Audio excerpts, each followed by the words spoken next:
आप सभी को मेरा नमस्कार। जैसे ही 1 जून को 7वें और अंतिम चरण का चुनाव संपन्न हुआ, विभिन्न चैनलों पर एग्जिट पोल आने शुरू हो गए। हरियाणा के एग्जिट पोल को देखकर हरियाणा कांग्रेस के नेताओं के होश उड़ गए।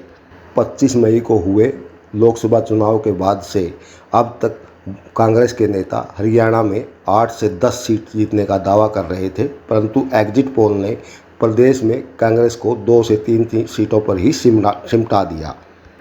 खास बात यह है कि पूरे चुनाव के दौरान किसानों के विरोध के बावजूद भाजपा को इस बार भी एग्जिट पोल ने 7 से 8 सीट दी है, जबकि कांग्रेस को 2 से 3 सीटें ही दी है।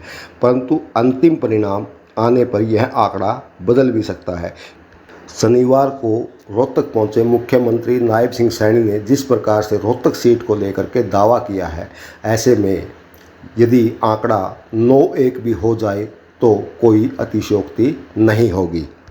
हालांकि हमने एग्जिट पोल आने से पहले ही 7-3 या 9-1 का आंकड़ा दिया था, जिसे अब हकीकत एग्जिट पोल ने भी हकीकत में तब्दील कर दिया है।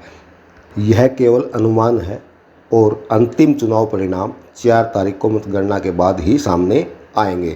परंतु तब तक यह कहा जा सकता है कि अगले 2 दिन जीत का दावा करने वाले कांग्रेसी नेताओं को न केवल हरियाणा में बड़ा झटका दिया है, बल्कि देश में भी तीसरी बार मोदी को पूर्ण बहुमत के साथ प्रधानमंत्री बनाने का रास्ता दिखाया है, जिससे कांग्रेस के नेताओं को एक बड़ा झटका लगा है। केवल कांग्रेस ही नहीं, बल्कि कांग्रेस और अन्य विपक्षी दलों के साथ मिलकर अलग अलग प्रकार के आंदोलन चलाकर भाजपा का विरोध करने वाले अलग अलग संगठनों को भी इससे बड़ा झटका लगा है।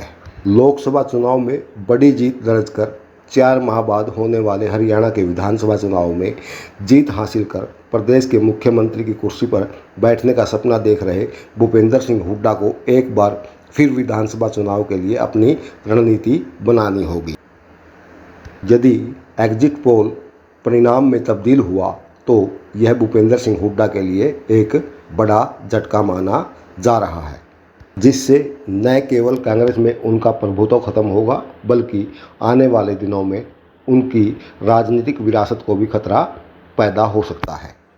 हम एक बार फिर दोहरा रहे हैं कि यह केवल अनुमान है और अंतिम परिणाम जानने के लिए हमें 4 जून तक इंतज़ार करना होगा।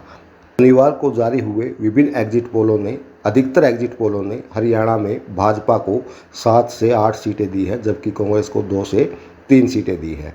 यदि यह अनुमान परिणाम में तब्दील होते हैं तो भी कांग्रेस के लिए एक बड़ा झटका माना जाएगा। इतना ही नहीं, खुद भूपेंद्र सिंह हुड्डा के बेटे दीपेंद्र की रोहतक लोकसभा सीट पर जीत पर भी बादल मंडराते हुए दिख रहे हैं, जो भविष्य में कांग्रेस और भूपेंद्र सिंह हुड्डा के लिए शुभ संकेत नहीं होगा।